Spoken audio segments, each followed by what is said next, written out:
तो हेडलाइंस के बाद गुड मॉर्निंग मध्य प्रदेश की खबरों के सिलसिले की शुरुआत करते हैं और शुरुआत भोपाल से मिल रही एक बड़ी खबर के साथ, जहां पर सबसे ज्यादा बाघों की मौत के मामले में भी मध्य प्रदेश सबसे नंबर 1 बन गया है। टाइगर स्टेट मध्य प्रदेश का दर्जा है और बाघों की मौत के मामले में भी ये नंबर 1 है।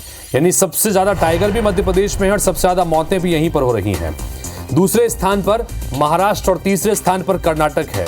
एमपी में 6 महीने में 23 बाघों की मौत हो चुकी है। सबसे ज्यादा बांधवगढ़ टाइगर रिजर्व में 12 बाघों की जान गई। बाघों की मौत पर वन विभाग की कमेटी एनटीसीए ने इस बात का खुलासा किया है। शिकारी और अंतर्राष्ट्रीय तस्कर के चलते लगातार बाघ मारे जा रहे हैं।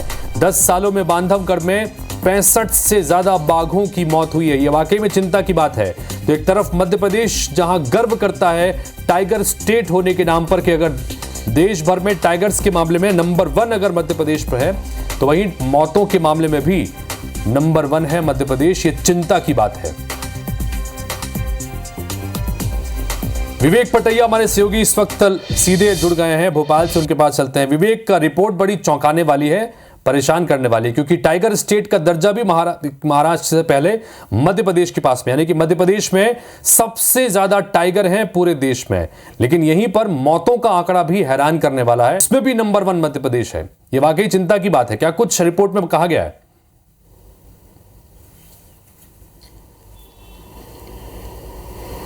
देखिए, एनटीसीए की जो रिपोर्ट है वो आईने भी दिखा रही है टाइगर रिजर्व क्षेत्रों में जो वन प्रबंधन है उसको लेकर, कि जब आप टाइगर स्टेट का दर्जा आपके पास है तो फिर टाइगर की मौत के मामले में भी आप नंबर 1 क्यों हैं? क्योंकि जो वनों का प्रबंधन करने वाले अमले की यदि बात करें तो उसकी कमी एक उसका बड़ा कारण है। दूसरी तरफ शिकारियों का उन क्षेत्रों में जो खासकर टाइगर रिजर्व क्षेत्रों में जिस तरह शिकारियों का मूवमेंट है वो भी एक बड़ा कारण है। मध्य प्रदेश में टाइगर की मौत के पीछे एक बड़ी वजह जो है वो शिकारियों का वन क्षेत्रों में, टाइगर रिजर्व क्षेत्रों में घूमना और वहाँ पर उनका जगह बनाना सबसे बड़ा एक कारण है। प्राकृतिक मौतें जो होती है वो काफ़ी कम है, चाहे वो हम टाइगर के टेरिटोरियल फाइट की बात करें, क्योंकि अक्सर जो मौतें होती है टाइगर की वो टेरिटोरियल फाइट के कारण होती है, या फिर वो मौतें जो होती है वो किसी बीमारी की वजह से होती है। लेकिन मध्य प्रदेश में जो चौंकाने वाले आंकड़े आए हैं वो कहीं ना कहीं शिकारी जो है उनकी सक्रियता जो टाइगर रिजर्व क्षेत्रों में है उसका एक बड़ा कारण है।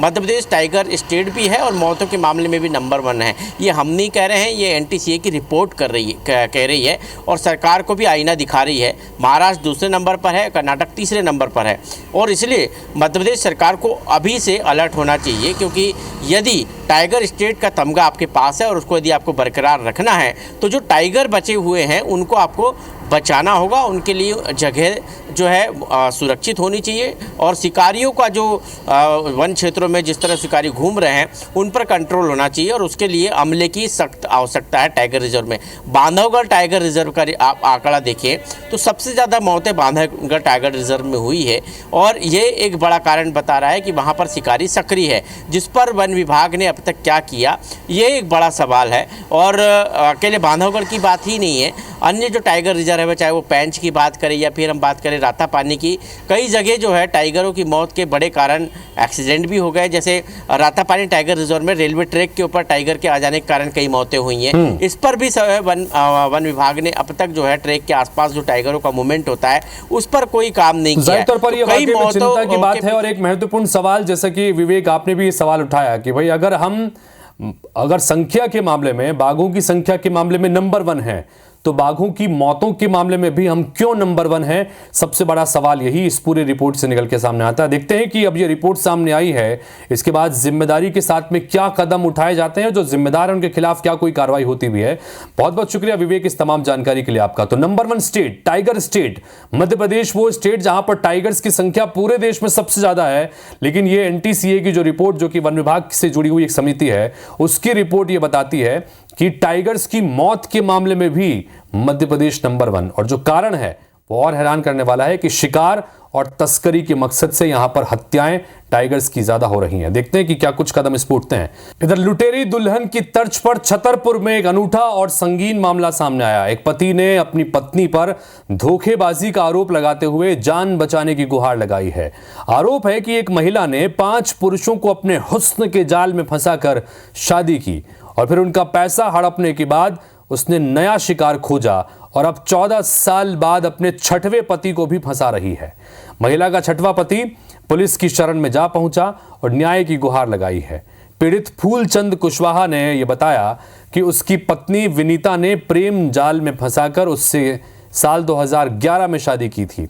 हाल ही में उसे जब अपनी पत्नी के अवैध संबंधों के बारे में पता चला तो उसके होश उड़ गए। तो उसकी पत्नी ने उस पर मारपीट की झूठी एफआईआर उसके खिलाफ दर्ज करवा दी।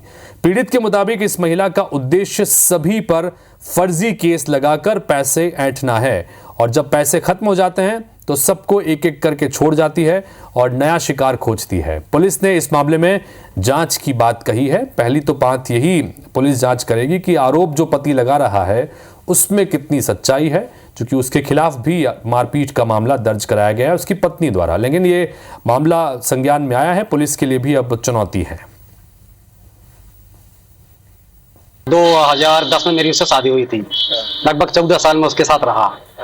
अब मुझे पता चला कि उसने 5-6 शादियां पहले से कर रखी थी। अब उसके कई लोगों से संबंध भी है तक। एक है वहीं देरी रोड में कोई सलमान नाम का लड़का, वो तो घर ही में आता है, उससे संबंध है उसके। कई बार मैंने मना किया तो मुझे उससे धमकी दिलवाती है तो मैं जान से मरवा दूंगी, अच्छी तरह से रहो, मेरे हिसाब से रहो, मुझे जो करना है करने दो, मेरे बीच में मत पड़ो। ये कल ही एक आवेदन प्राप्त हुआ है फूलचंद कुशवाहा का, जिसमें फैमिली इशू और अपनी वाइफ के बारे में कुछ उनके द्वारा लिख किया गया है। इसको हमने थाने भिजवा दिया जांच के लिए। जांच अनुसार इसमें आगे करा जाएगा। इधर मध्य प्रदेश के खंडवा जिला जेल से इंडियन मुजाहिदीन के आतंकी फैजान शेख को भोपाल सेंट्रल जेल में शिफ्ट कर दिया गया है। कड़ी सुरक्षा के बीच आतंकी फैजान शेख को खंडवा की जिला जेल से सेंट्रल जेल भोपाल भेज दिया गया है। मंगलवार शाम को कोर्ट ने 14 दिन की न्यायिक हिरासत में भेजने का आदेश दिया था। शाम 5 बजे आतंकी को जिला जेल खंडवा में दाखिल किया गया। इसके बाद रात में ही फैजान को खंडवा जिला जेल से भोपाल शिफ्ट किया गया। माना जा रहा है कि सुरक्षा कारणों से आतंकी फैजान को भोपाल जेल में शिफ्ट किया गया है।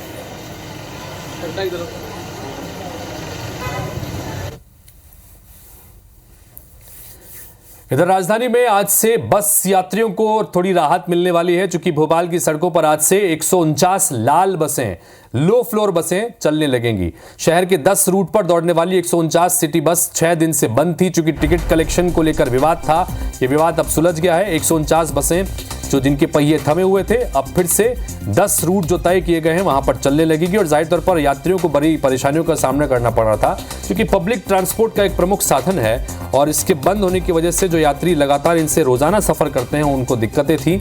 आज से तमाम 10 रूट पर जहां पर ये 149 बसें चलती हैं, आज से फिर से चलने लगी है। इधर अमरवाड़ा विधानसभा उपचुनाव से संबंधित अपडेट, जहां पर वोटिंग परसेंटेज फाइनल सामने आया है। 78.71% वोटिंग हुई है। 2023 के विधानसभा चुनाव में 10% वोटिंग ज्यादा हुई थी। 2023 में इस सीट पर 88.63% वोटिंग हुई थी, अभी 78% हुई है।